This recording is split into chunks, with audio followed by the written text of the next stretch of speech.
Okay, so let's continue the topic.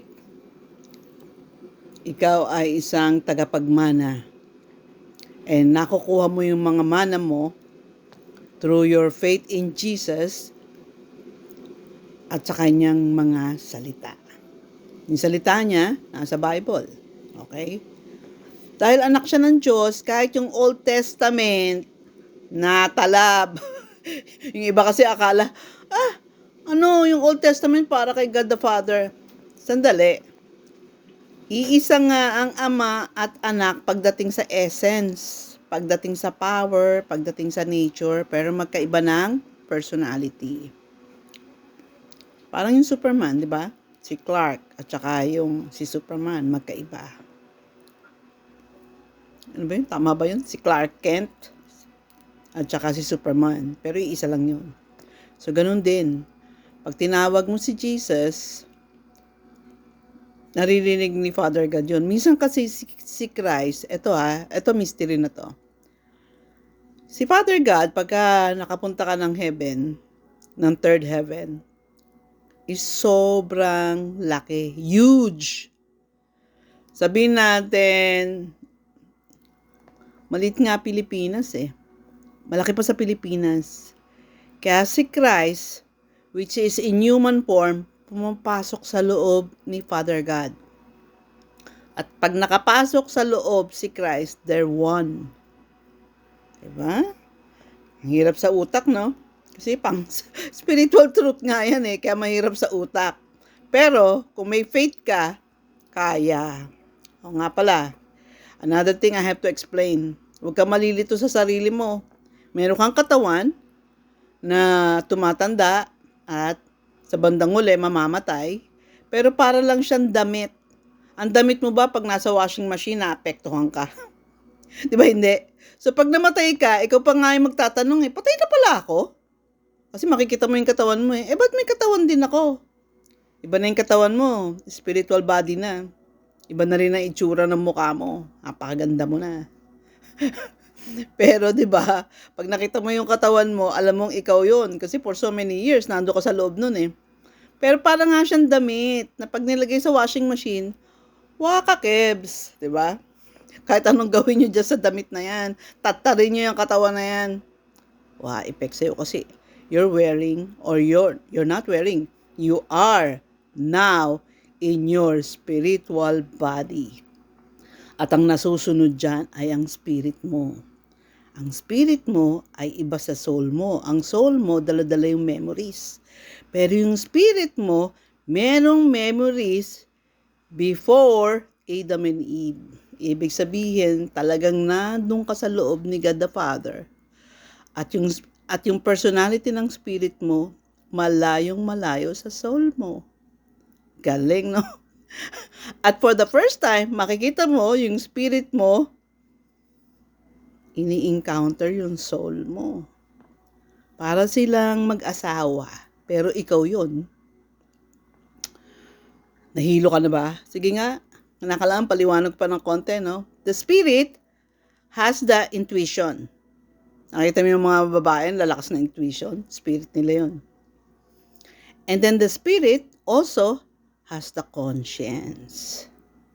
Konsyensya. Kahit sabihin pang, wala na yung konsyensya ko, patay na. You're wrong. Spirit mo yun eh. Ang spirit, walang beginning. Ancient nga yun, galing yung kay God. Galing ka sa loob ni God. Nung lumabas ka sa mundo, habang pitos ka, ginawa ni God yung soul mo. Yung soul mo, nandun yung personality mo, nandun yung gifts and talents mo, pero hindi yun ang spirit mo. And then, nilagay niya yung spirit na galing sa kanya dun sa loob mo. So now, you are 3 in 1. Pwede mo bang pag-iwahiwalayin yung 3 in 1? Pagka nandun na sa mainit na tubig, ganun ka. Diba? 3 in 1 ka. You have a body that has a soul, and the soul is alive because of the Holy Spirit. Because of the Spirit. Ito na. Ito yung mystery. Pag ikaw ay nag-repent, kasi meron ka original sin eh. Pag nag-repent ka from the heart, ibig sabihin from the spirit, darating si Holy Spirit. Ilang ka na ngayon? 4 na, di ba? Pero malilito ka ba? No, kasi para kang 3-in-1. Ikaw ay isang kape. Yung 3-in-1, lagyan mo ng konting powder chocolate. Di ba mocha na? So pag mocha na ba siya, kaya mo siyang paghiwa-hiwalayin? Hindi na. So ganun din. Kaya ang prayer of course, iba ang mocha sa kape. So pag nag-pray ka ngayon, at yung prayer mo, born again ka ha, nasa loob ka ng kingdom ha, pag nag-pray ka, hindi pwedeng hindi sasagutin ni Father God. Why? Because the Holy Spirit is also God. Parang parte ni God yun eh. Si Holy Spirit, si Jesus, at saka si God the Father ay iisa in essence, power, and nature. So pag nagdasal si Holy Spirit inside you to the Father, hindi pwedeng hindi mo makuha yun. Kaya nga na dumating yung 2 milyon ko, hindi ako makapaniwala doon. Tapos pagdating pa doon sa loan ko, nagulat ako. What? Yung loan ko pala naka-insured. Parang, wow, hindi ko mabilang yung miracles ko. Kaya lang asawa ko hindi na makapagantay. Wag na maghintay ng insurance, ayusin mo na yan. Kakainis.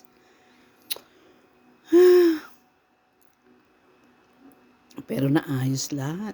In His time. Kasi dinidevelop nga niya sa'yo yung virtue of patience. Ang banal, may pasensya.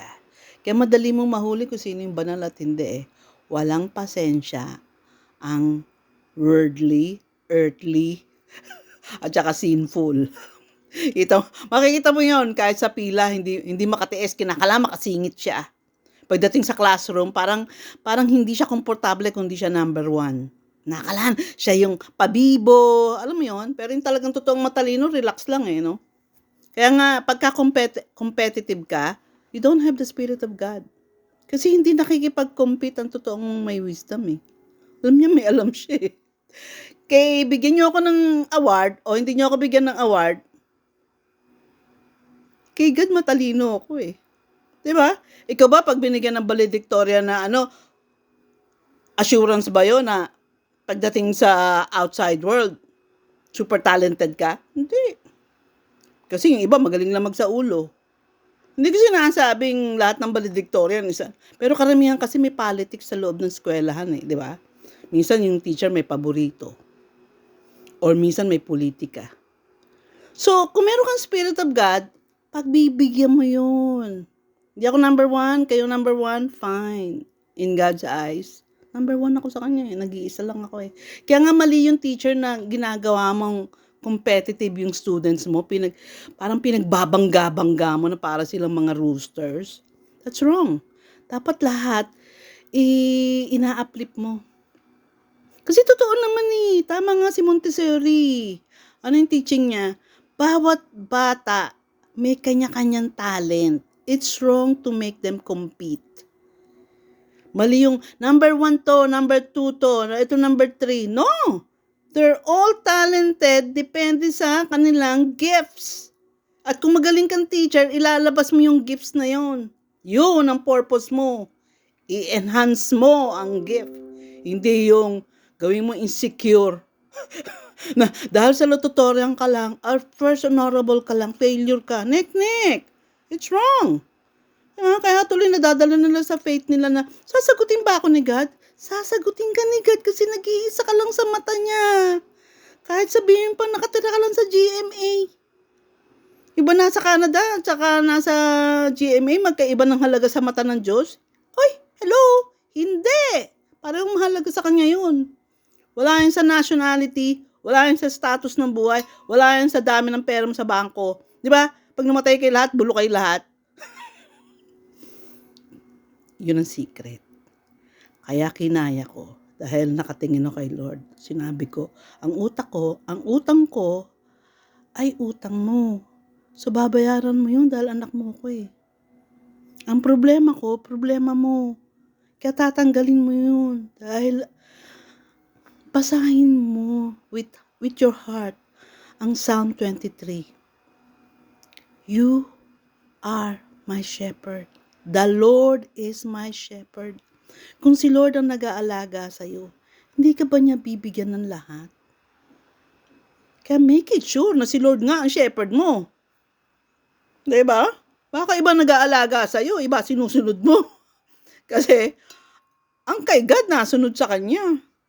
Kaya never ever look at yourself lower. Do not ever think na, I'm lower than the rest. No! You're special. You're unique. You're the only one in the eyes of God. So, keep on.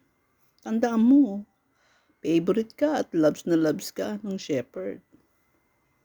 Yes, the Lord is our shepherd and we are so fortunate. So, do not give up.